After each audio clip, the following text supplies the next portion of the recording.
जोहार नमस्कार। झारखंड समेत देश दुनिया की तमाम बड़ी खबरों में से कुछ प्रमुख खबरों पर आइए नजर डालते हैं। जोहार दर्शकों, स्वागत है आपका आज के ताज़ा समाचार बुलेटिन में। हम आपके लिए लेकर आए हैं झारखंड और देश दुनिया की बड़ी एवं महत्वपूर्ण खबरें। तो चलिए बिना देर किए शुरू करते हैं। सबसे पहले बात झारखंड की। रांची के लालपुर, सकुलर रोड और ईस्ट जेल रोड पर खाद्य सुरक्षा विभाग की औचक छापेमारी में प्रतिष्ठित बेकरी और रेस्टोरेंटों से घटिया पनीर, बिना लेबल व एक्सपायर्ड ब्रेड और रसोई में भारी गंदगी पाई गई। अधिकारियों ने संदिग्ध खाद्य सामग्रियों की बिक्री पर तुरंत रोक लगाते हुए उनके नमूने लैब जांच के लिए भेजे और किचन में एप्रन व ग्लव्स का उपयोग न करने जैसी गंभीर अनियमितताओं पर संबंधित दुकानों को नोटिस जारी किया। Civil surgeon doctor Prabhat Kumar ने चेतावनी दी कि मिलावटी भोजन से लिवर और आंतों को गंभीर नुकसान हो सकता है, इसलिए उपभोक्ताओं की सेहत की रक्षा के लिए यह विशेष अभियान आगे भी सख्ती से जारी रहेगा। राजधानी रांची समेत पूरे राज्य में खाने पीने की सामग्रियों में मिलावट अत्यधिक किया जा रहा, जांच होने पर यह गड़बड़ी कभी कभी पकड़ में आती है। नियमित जांच और छोटे से छोटे ठेले खोमचे समोसे दुकान से लेकर बड़े से बड़े मिष्ठानों के प्रतिष्ठान तक जांच होना जरूरी है। धनबाद जिले में अवैध कोयला कारोबार पर शिकंजा कसते हुए प्रवर्तन निदेशालय ईडी की 25 टीमों ने कतरास, महुआ और लोयाबाद सहित कई ठिकानों पर एक साथ व्यापक छापेमारी शुरू की है। इस बड़ी कार्रवाई के तहत बाघमारा विधानसभा क्षेत्र के पूर्व निर्दलीय प्रत्याशी रोहित यादव, जेएमएम नेता हरेंद्र चौहान और कोयला कारोबारी अनिल गोयल की कपूरिया स्थित कोक भट्ठे को निशाना बनाया गया, जिससे क्षेत्र की कारोबारी व राजनीतिक हलकों में हड़कंप मच गया है।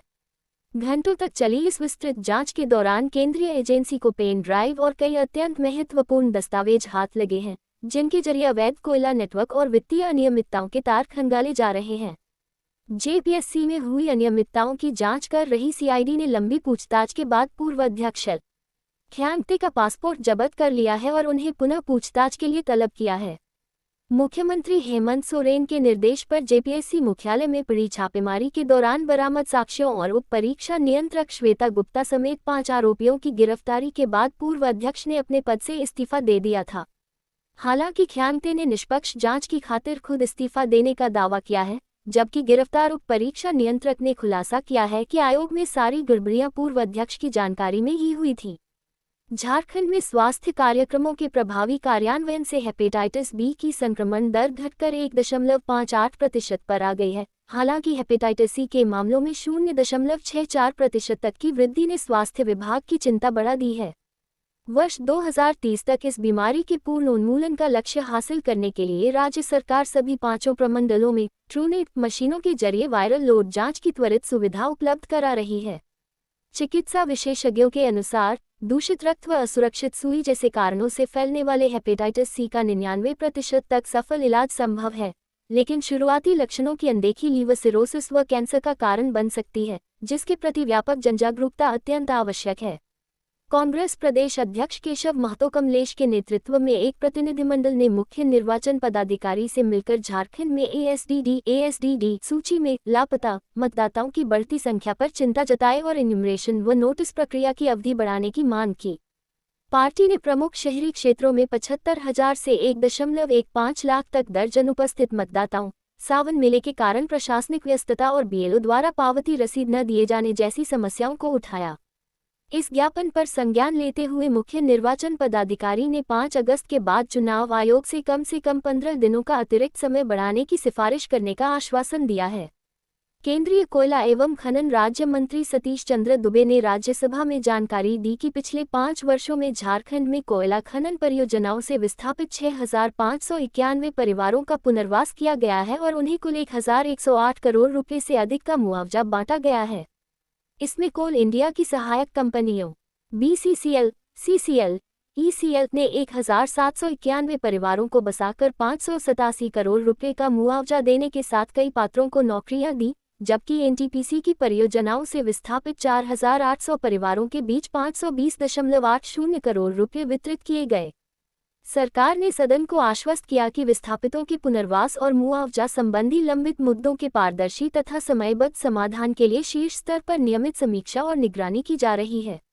राज्यसभा में कोयला राज्य मंत्री सतीश चंद्र दुबे द्वारा दी गई जानकारी के अनुसार पिछले 5 वर्षों में झारखंड में कोयला परियोजनाओं से कुल 6,584 परिवार प्रभावित हुए हैं, जिनमें अकेले एनटीपीसी से 4,800 परिवार विस्थापित हुए हैं।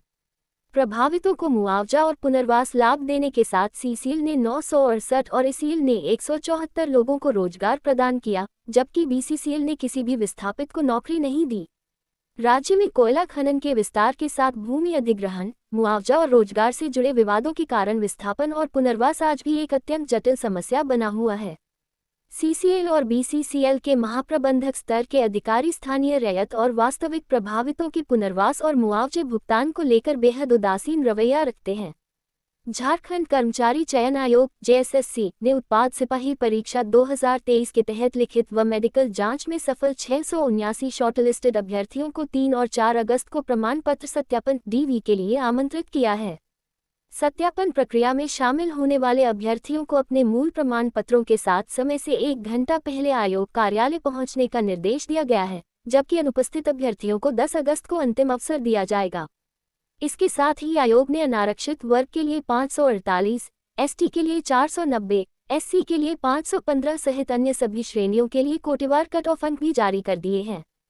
झारखंड पुलिस और केंद्रीय सुरक्षा एजेंसियों की संयुक्त टीम ने धनबाद गिरिडीह सीमावर्ती इलाके से 1 करोड़ रुपए के इनामी और भाकपा माओवादी के सेंट्रल कमेटी सदस्य मिसिर बेसरा को गिरफ्तार किया है। कई राज्यों में वांटेड रहे इस शीर्ष नक्सली रणनीतिकार की गिरफ्तारी के बाद उससे गुप्त स्थान पर पूछताछ जारी है, जिससे संगठन के नेटवर्क, हथियार आपूर्ति और लेवी वसूली से जुड़े हम सुराग मिलने की उम्मीद है। इस बड़ी सफलता से ठीक एक दिन पहले 39 लाख रुपए के कुल इनामी 6 नक्सलियों समेत 16 माओवादियों ने सुरक्षा बलों के समक्ष हथियारों के साथ आत्मसमर्पण भी किया था, जो राज्य में नक्सल विरोधी अभियान की मजबूती को दर्शाता है।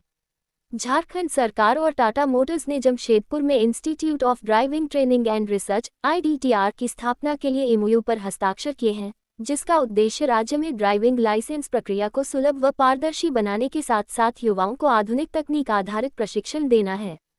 मुख्यमंत्री हेमंत सोरेन ने इस अवसर पर विभिन्न जिलों के लाभुकों से सीधा संवाद कर 10,000 से अधिक नागरिकों को ड्राइविंग और लर्निंग लाइसेंस वितरित किए तथा अधिकारियों को हैवी व्हीकल लाइसेंस प्रक्रिया को और अधिक सरल बनाने के निर्देश दिए। यह नया संस्थान न केवल सड़क दुर्घटनाओं में कमी लाने और परिवहन व्यवस्था को आधुनिक बनाने में सहायक होगा, बल्कि महिलाओं की भागीदारी बढ़ाकर और राष्ट्रीय व अंतर्राष्ट्रीय स्तर के कुशल चालक तैयार करके रोजगार के नए अवसर भी सृजित करेगा। अमेरिकी international development finance corporation (DFC) के प्रतिनिधिमंडल ने रांची में झारखंड सरकार के अधिकारियों के साथ बैठक कर राज्य के क्रिटिकल मिनरल्स और खनिज आधारित उद्योगों में निवेश की संभावनाओं पर चर्चा की। बैठक के दौरान राज्य सरकार ने अपनी औद्योगिक नीतियों, ईज ऑफ डूइंग बिजनेस के सुधारों और स्थानीय स्तर पर खनिजों के वैल्यू एडिशन तथा डाउनस्ट्रीम उद्योगों के विकास की रणनीति की जानकारी दी।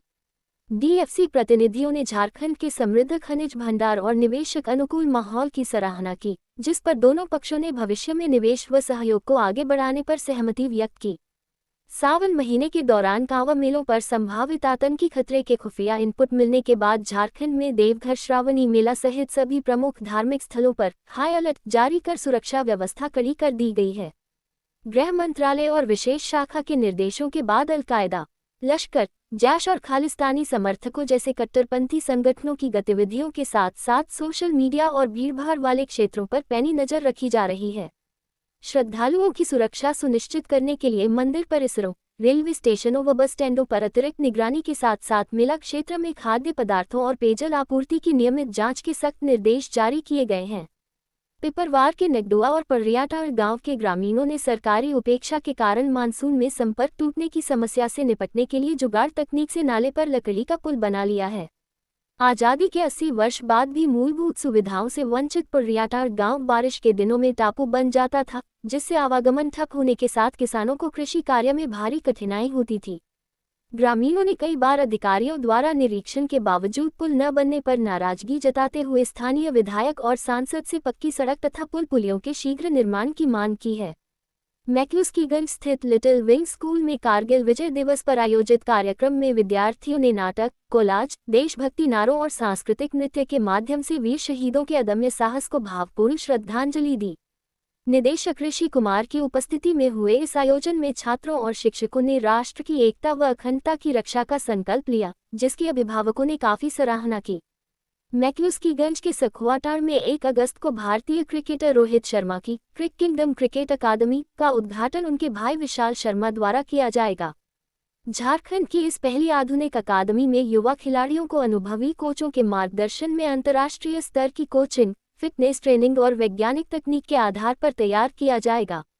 लगातार हो रही मूसलाधार बारिश के कारण रांची के प्रसिद्ध पर्यटन स्थल जोन्हा, हुंडरू और सीताफॉल का जलस्तर व पानी का बहाव काफी बढ़ गया है। सुरक्षा को ध्यान में रखते हुए प्रशासन और पर्यटन कर्मियों ने पर्यटकों से झरने के पास न जाने और पानी में उतरने से बचने की अपील की है। धनबाद के तोपचाची में पुलिस ने गुप्त सूचना के आधार पर कार्रवाई करते हुए नेशनल हाईवे से 3 दर्जन से अधिक मवेशियों से भरे एक कंटेनर को जब्त किया, जिन्हें बेहद अमानवीय तरीके से ले जाया जा रहा था। घटना के बाद इलाके में हड़कंप मच गया और तस्कर वाहन छुड़ाने की कोशिशों में जुट गए हैं। हालांकि पुलिस ने अभी तक मामले में किसी की गिरफ्तारी या विस्तृत विवरण की आधिकारिक पुष्टि नहीं की है। गिरिडीह के बिरनी प्रखंड स्थित जनता जरीडीह में वन विभाग की चेतावनियों को नजरअंदाज कर जंगली हाथियों के करीब जाकर सेल्फी ले रहे 42 वर्षीय उपेंद्र यादव को भर के झुंड ने कुचलकर मार डाला। घटना के बाद हाथियों का झुंड काफी देर तक शव के पास डटा रहा, जिसके बाद कड़ी मशक्कत से शव को निकाला जा सका। अब देखिए राष्ट्रीय एवं अंतर्राष्ट्रीय सुर्खियां। अमेरिकी राष्ट्रपति डोनाल्ड ट्रंप ने ईरान को चेतावनी दी है कि यदि उसने अमेरिका के साथ समझौता नहीं किया तो अमेरिकी सेना फिर से सैन्य कार्रवाई करते हुए उसके प्रमुख पुलों, बिजली संयंत्रों और रणनीतिक ठिकानों को निशाना बनाएगी। फॉक्स न्यूज को दिए साक्षात्कार में उन्होंने दावा किया कि अमेरिका जरूरत पड़ने पर 1 घंटे के भीतर ईरान के ज्यादातर पुलों को तबाह कर सकता है। साथ ही पिकैक्स माउंटेन परमाणु स्थल पर भी हमला किया जा सकता है।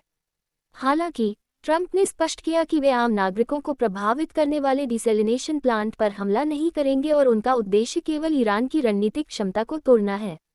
व्हाइट हाउस में इजरायली प्रधानमंत्री बेंजामिन नेतन्याहू के साथ होने वाली बैठक से ठीक पहले आए इस आक्रामक बयान ने अमेरिका और ईरान के बीच तनाव को एक बार फिर बढ़ा दिया है। ईरान के उपसंसद अध्यक्ष हमीद रेजा हाजी बाबाई ने अमेरिका के साथ किसी भी समझौते की संभावना को खारिज करते हुए स्पष्ट किया कि ईरान अमेरिका को अपनी शर्तों पर युद्धविराम तय नहीं करने देगा। उन्होंने होर्मुज जलदमरुमध्य को ईरान की सबसे बड़ी रणनीतिक ताकत बताते हुए इसकी हर हाल में रक्षा करने तथा हिजबुल्लाह व क्षेत्रीय प्रतिरोध का समर्थन जारी रखने का आह्वान किया। इसके साथ ही उन्होंने कैस्पियन सागर में ईरानी जहाजों पर हमलों के संदर्भ में यूक्रेन को चेतावनी दी कि किसी भी उकसावे वाली कार्रवाई का कड़ा जवाब दिया जाएगा।